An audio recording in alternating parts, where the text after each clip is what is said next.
Эй имандуулар, өзүңөргө каршы же ата энеңер же жакын туугандар болсо да Аллах үчүн адилеттүүлүктү тургузуучу калыс күбө болгула.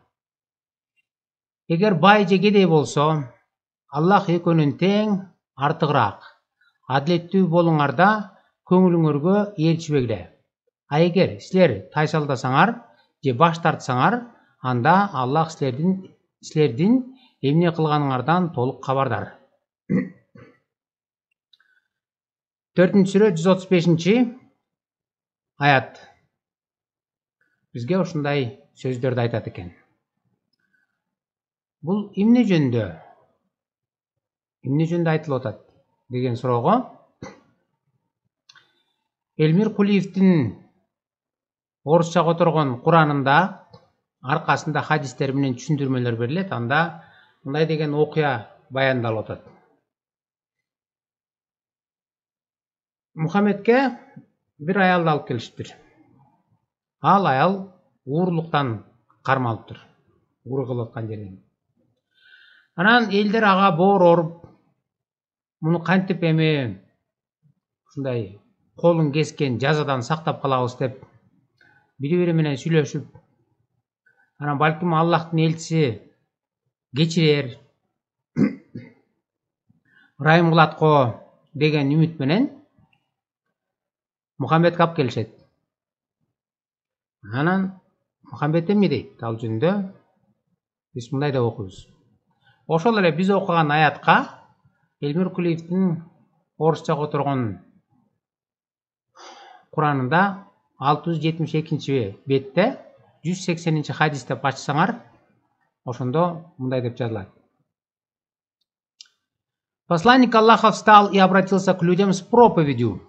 Он восхвалил Аллаха достойным образом, а затем сказал: «Итак, ваших предшественников погубило то, что они отпускали знатных людей, когда те совершали кражу, и наказывали простолюдинов, когда те совершали кражу. Клянусь тем, в чьей длани находится моя душа, если Фатима, дочь Мухаммада, совершит кражу, я велю отрубить ей руку».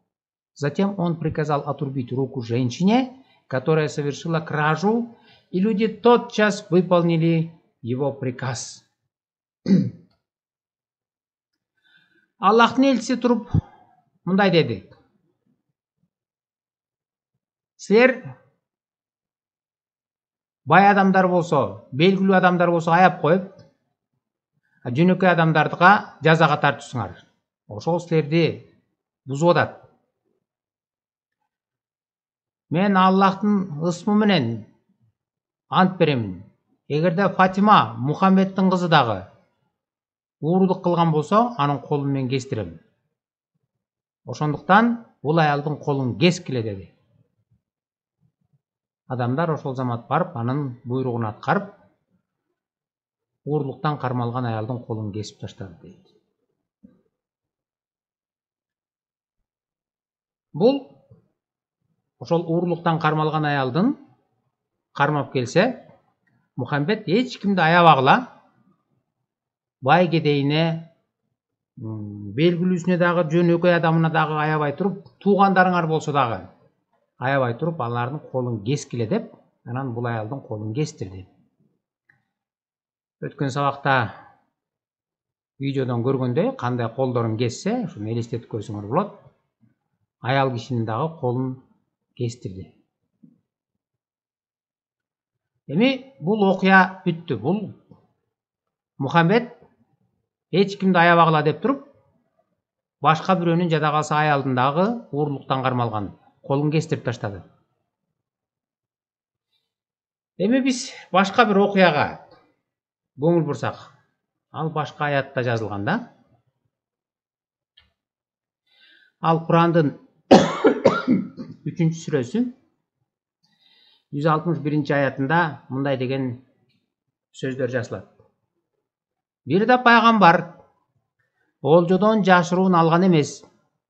Эгерде кимде ким олжодон жашыруун алган болсо, ал кыямат күнү Аллахтын алдында ошол кымтыган нерсеси менен келет. Анан ар бир жанга өзү ээ болгон нерсесине жараша сый же жаза берилип, аларга зулум кылынбайт. Бул аят эмне себептен түшкөн жана эмне жөнүндө айтылып атат деген суроого жоопту биз белгилүү орто кылымда жашаган аалымдардын ушул Куранга тактап айтканда ушул аятка берилген түшүндүрмөлөрүн же башкача айтканда тафсир деп коет да, тафсир ислам тилинде. Ошол тафсирине көңүл буруп көрөлүчү. 3-сүрө 161-аят. Эгер Google'га кирсеңер, Google'га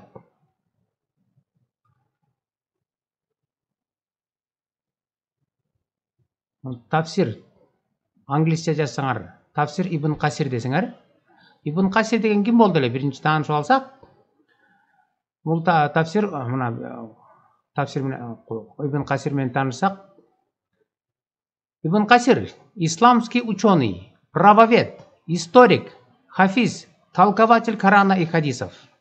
Куран менен хадистерге толкование берген илимпоз суннилердин. Тафсири кандай? Тафсир священной книги мусульман Корану, написанный Исмаилом ибн Касиром, является одним из самых авторитетных и известных тафсиров у мусульман-суннитов. Эң авторитетный тафсирлердин бири болуп эсептелинет. Түшүндүрмө Куранга берилген. Эми биз мына могу англисче жазсаңар, орусча таппайсыңар, бирок англисче болуу сөздү жазып Ибн Касирдин тафсири деп бассаңар, мына Ибн Касирдин тафсири чыгат англис тилинде. Бул жеринде сүрөлөр жазылган, бул жерге болсо аяттар жазылыш керек. Биз азыр сүрөсүн жазабыз. 3-сүрө.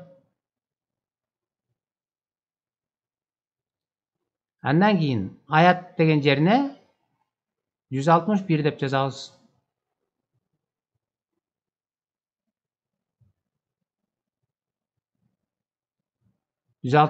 аят. Мына 3-сүрө 159-дан 164-кө чейин. Бул арабча, анан англисче. Ошол аяттарды келтирген. 159-дан 164-кө чейин. Адаттагыдай эле муну Google аркылуу орусчага котортобуз. Мына орусча чыкты. Эми муну баарысын окуп отурбай эле токотер жерине бизге алып келсек, мына могу чейин алып келсеңер, мына. Алып келсеңер, жанагы аятка түшүндүрмө берип атат. Эмне себептен ал аят түшүрүлгөн, эмне жөнүндө айтылып атат, кайсыл окуяны баяндап атат дегенде мындай деп жазылат.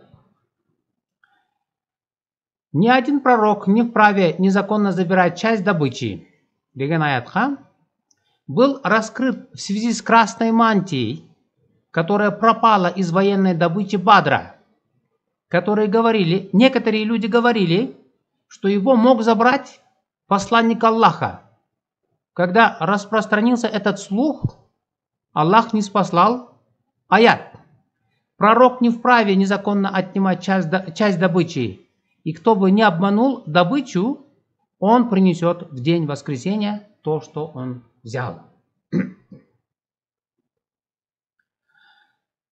Бул жерде айтылгандай, Мухаммед өзүнүн аскери менен барып Бадыр деген жерди басып алган. Басып алганда алардын мүлкүн, окатын, дүнүйөсүн алып, анан булар бөлүштүрчү да. Ошондо бөлүштүрөрдүн алдында бир кызыл кестеме жоголуп кетти, табылбай калды. Кызыл кестеме жок болгондон кийин жанында жүргөн элдер, мусулмандар муну Аллахтын элчиси алып койду дешти. Некоторые говорили, что его мог забрать посланник Аллаха. Муну Аллахтын элчиси алып койду дешти. Анда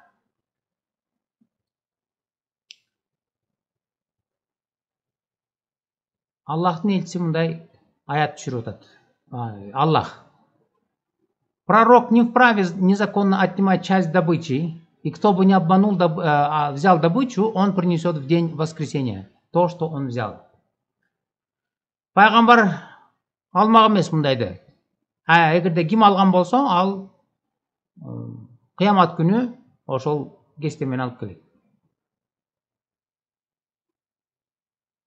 Биринчиден, өзүңөр мындай ойлонуп элестетип көрсөңөр, эгерде бир топ кишилер чогуу жүрүп бир жерден бир нерсени олжолоп алышса, анан ал оокат жоголуп кетсе, алны ууру тутуп же шектенсе, кандай адамды шектенет? Порядочный, честный, түз жүргөн адамга шек түшөбү? Же бир мурда кийин ууру улук кылып жүргөн, туткактыгы бар, ишенимсиз адамдан биринчи көрөбү? Албетте, ошондо уурулугу бар, ишенимсиз адамга биринчи күнөөм санайт да, ошол эле алда ушул жаман адам эле деп. Бирок эч качан порядочный, честный адамга шек санабайт да. Андан тышкары Мухаммед ушул басып алган каракчылардын башчысы болчу. Бул биз жогоруда окугандай, каалаган адамдын колун кестирип, каалаган ташпараң калтырып, каалаганын башын алдырып койчу. Өзү ошолордун башчысы. Адамдар жанында жүргөн, коркконунан дагы айта албайт эле. Аллахтын элчиси алды деп. Эгер порядочный экенине көздөрү жетпесе дагы, коркконунан дагы айта албайт эле. Эгерде ал Мухаммед кысыл кесте менен алып койгону ачык, айкын же анык болуп калбаса, ушундай эле ачык көрүнүп, билинип калбаса, оңой менен даап жанында жүргөндөр муну Мухаммед эле алып койду, Аллахтын элчиси деп айта алмак эмес.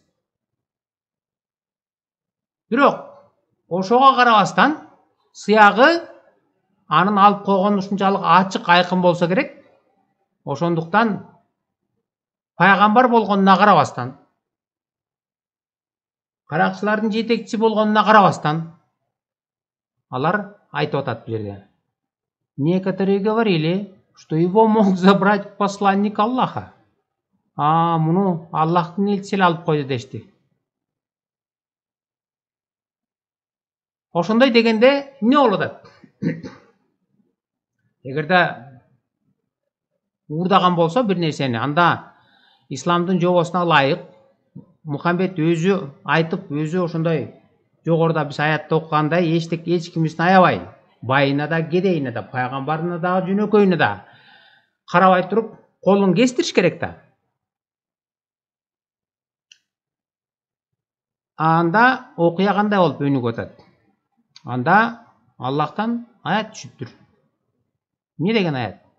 Пророк не вправе незаконно отнимать часть добычи, и кто бы не обманул добычу, не взял добычу, он принесет в день воскресения. Пайгамбар алган жок. Ким алган болсо, ал акыр кыямат күнү алып келет дейт деген аят түшүптүр. Башкача айтканда, мына могул аят. Биз окубадыкпы жана. Бир да пайгамбар олжодон жашырууну алган эмес. Эгерде ким олжодон жашырууну алган болсо, ал кыямат күнү Аллахтын алдында ошол кымтыган нерсеси менен келет. Анан ар бир жанга өзү ээ болгон нерсесине жараша сый же жаза берилип, аларга зулум кылынбайт.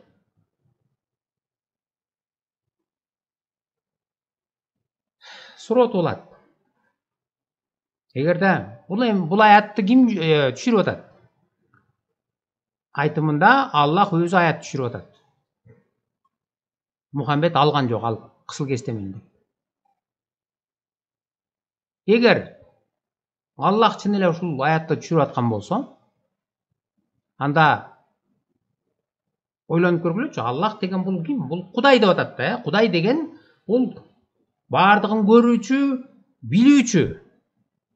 Ал көзгө көрүнгөн жана көрүнбөгөн нерселердин бардыгын жараттуучу.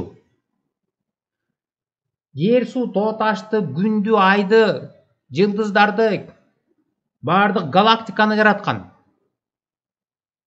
Ал андан эч ким эч нерсени жашырып кое албайт. Ал бардыгын билүүчү, көрүүчү болсо, анда анын элчисин Мухаммедти адамдар ууру тутуп атканда, ал баарысын билет да. Ал анда мынча болду, бул аят жиберип аткандан кийин ал Аллах айтса болмок да. Эй, менин пайгамбарымды ууру тутпагыла. Ал алган жок. Мына алган киши деген моул деп атын атап туруп, мына моунун үйүнө барсаңар, баланча жерде кысыл кестеме катылып жатат. Ошону алсаңар, мына көрсөңөр билинип турат деп эле айтып бермек да. Анткени Аллах деген көрүүчү, билүүчү, баарысын даанышманда. Эгер чын эле ошондой болсо, башка кишини ууру тутуп, башка кишини күнөөлөсө мейли. Бирок өзүнүн элчисин, пайгамбарын ууру тутуп атканда, Аллах анча аят түшүрүп аткандан кийин ал мына моул алды деген аятты түшүрүп бериш керек эле да. Эгер чын эле Аллахтан аят түшүп атса. Бирок кандай аят түшүп атат? Болгон ушул. Бир да пайгамбар олжодон жашыруун алган эмес. Эгерде кимде ким олжодон жашыруун алган болсо, ал кыямат күнү Аллахтын алдында ошол кымтыган нерсеси менен келет. Анан ар бир жанга өзү ээ болгон нерсесине жараша сый же жаза берилип, аларга зулум кылынбайт.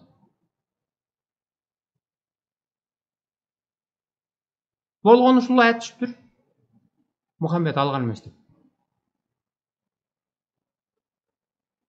А дегенге жараша Б деп.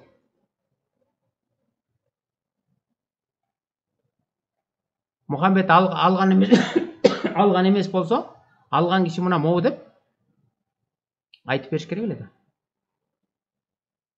Бирок айтып бербейт. Болгон ушул аят түшүптүр. Ал алган жок деген. Ошону менен Мухаммед же толук акталбайт. Анткени башка бирөө көргөзүлсө, анан ошондо акталат да. Анткени Аллах Мухаммед тарапта болсо, баарысын көрүүчү, билүүчү болсо, ал алган эмес деп айтса, анда бул алган деп айтыш керек эле да. Же Мухаммеддин колу кесилбейт. Анткени өзү үйрөткөн да, өзү башкаларды атырмак аялдындагы аябай туруп колун кестирип, эч кимге бет карамалык кылбашыбыз керек деген да. А өзүн ууру тутуп элдер шектенгенде ошо ойдон кала бер. Кысыл кестеменин дайыны жок, ошол күндөн азыркы күнгө чейин дайыны жок. Ким алганы белгисиз.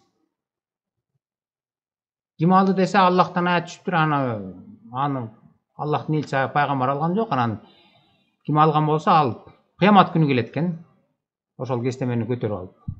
Ага чейин эч ким билбейт.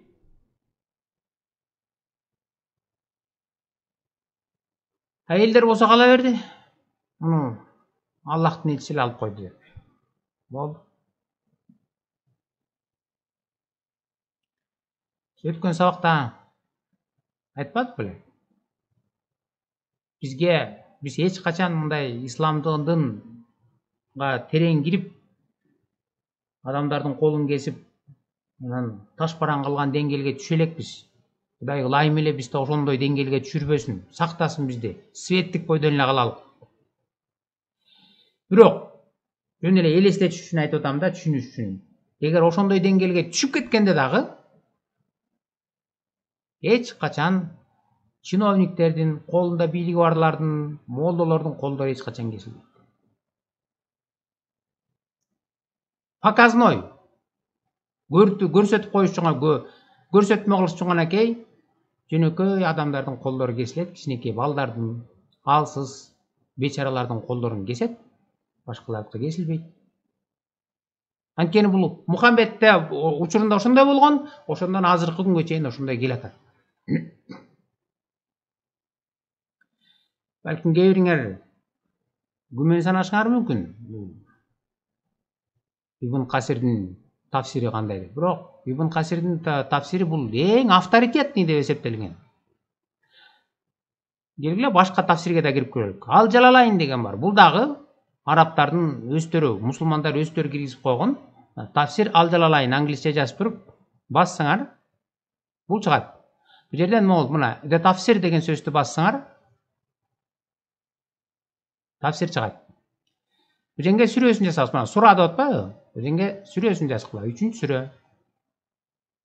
Бул жерге болсо аяты, верс деген аят. 161-аят.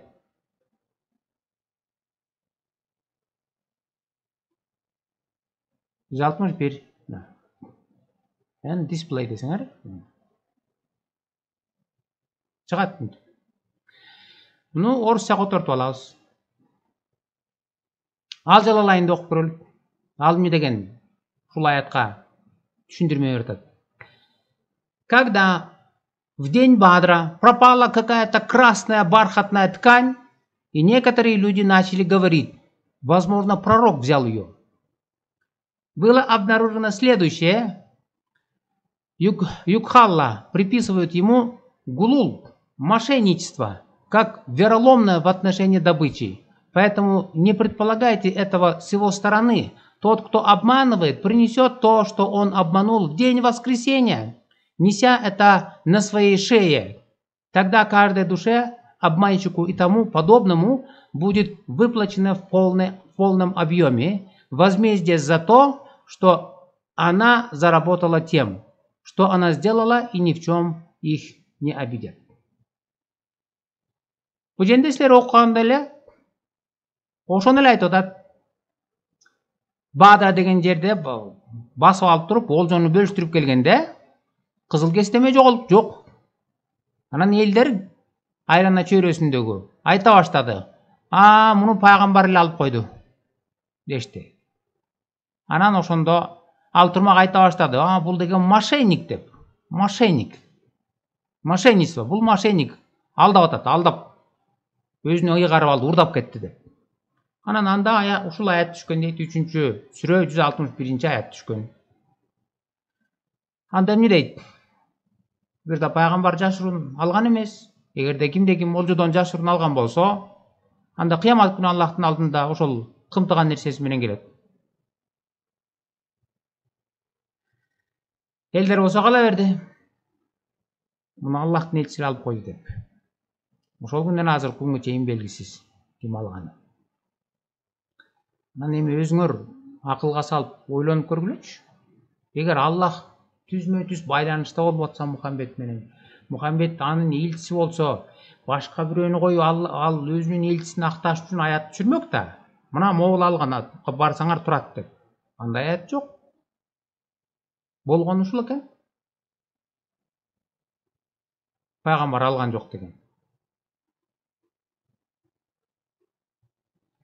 Ошондуктан Кудай бизди ислам ушунчалык терең кирип кетип, бизди ошол Сомалиядагыдай, Иран, Ирактагыдай, Афганистан, Пакистандагыдай колдорун кескен, ташпаран калган деңгээлге түшүрбөсүн. Аң сезимибизди ачып, биздин акылыбызды ачып, светтик мамлекет бойдон калганга Кудай жардам берсин деген үмүт менен аяктайлы.